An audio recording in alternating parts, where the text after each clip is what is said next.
Hey y'all, so I'm gonna try to make this video short.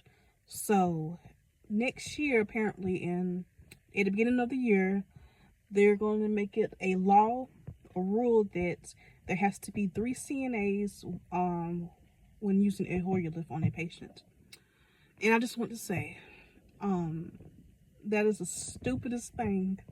It's one of the stupidest things I've ever heard of, because if you work at a nursing home, you already know nursing homes stay short staffed. It is so hard sometimes to even find one person to help you with a lift.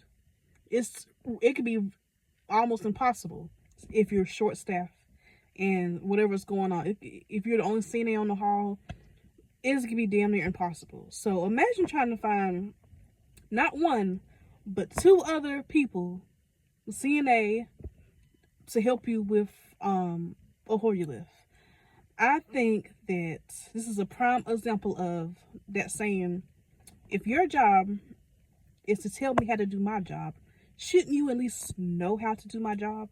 Like, I think it's so crazy. Basically what I think is going to happen is patients are going to complain. This is going to cause a bunch of drama. It's going to cause a bunch of chaos in the nursing homes. And it's just going to cause nothing but drama and chaos and make the CNA's jobs harder than what it already is. And it's just an awful idea. Patients are going to be complaining like hell. Their wait time is going to be so long. If this is what's going to happen, the wait time for a patient to get transferred up or down or whatever is going to be extremely long, especially on the weekends. Even if the patient might not be able to get up. Sorry, Miss Smith, but according to the law now, I have to have 2 people in here with me, and I can't even find one person to help me. So family members are going to be complaining. Family is going to start complaining.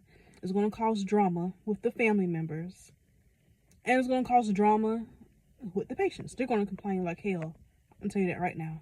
Then everything is going to be put off on the CNA on why people aren't getting up or people being put to bed so late. Everything's going to be blamed on the CNA. CNA is going to get stressed out. CNAs are going to quit more than they already are quitting and go work at McDonald's, because they're going to be like, yeah, that's what's going to happen. That's what's going to happen. Yeah. And these nursing homes wonder why they can't keep CNAs. I understand that patient safety is important. First of all, why do you need 3 people? Anyway, that don't make sense. What's the third person supposed to do?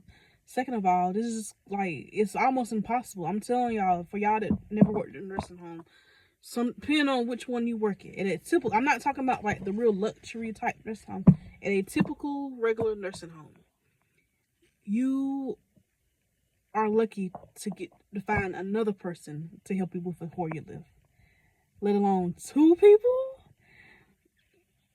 And I guess a nurse could technically help if they ain't, if they are available.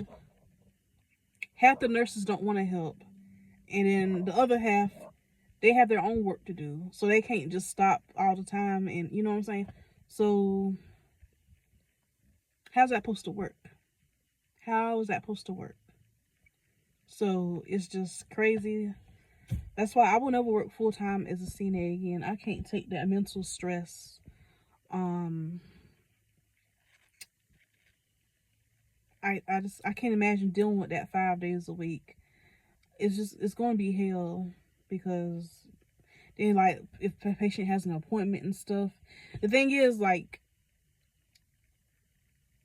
when a person takes 2 people, 2 CNAs to do something versus just one, you have to think about how time consuming that is. As a CNA, I have to wait till somebody else is available. The other CNA has her own work to do. His or her work. They have their own work to get done.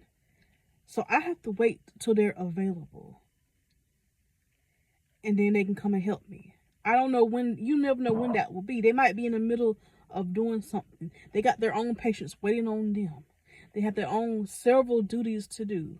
So that's why I say you do good to get just one other CNA to help you with a lift. So 3 total CNAs, it's going to be awful, and it's just going to cause nothing but drama.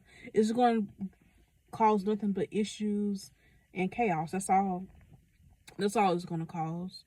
It's foolishness. I think that whoever's in charge of making these laws and stuff for nursing homes, they should be required to once a year work at one of the low down nursing homes for at least a week. No special treatment at all. No special treatment. That should be a requirement. Just like you have to get your CNA, your med aid and stuff recertified every 2 years. I feel like if you're in charge of making these laws and stuff about nursing homes, you should have to work at a nursing home as a CNA once for a week, a whole week, undercover, so that way you don't get any special treatment. Because people know that you, like the state or whoever, they're going to give you special treatment. But you should have to do it and work under these circumstances that they put CNAs under. So that's all. I just wanted to put my opinion out there. It ain't going nothing. It's not going to do anything but cause more issues than there already are in these nursing homes. So yeah, what do y'all think?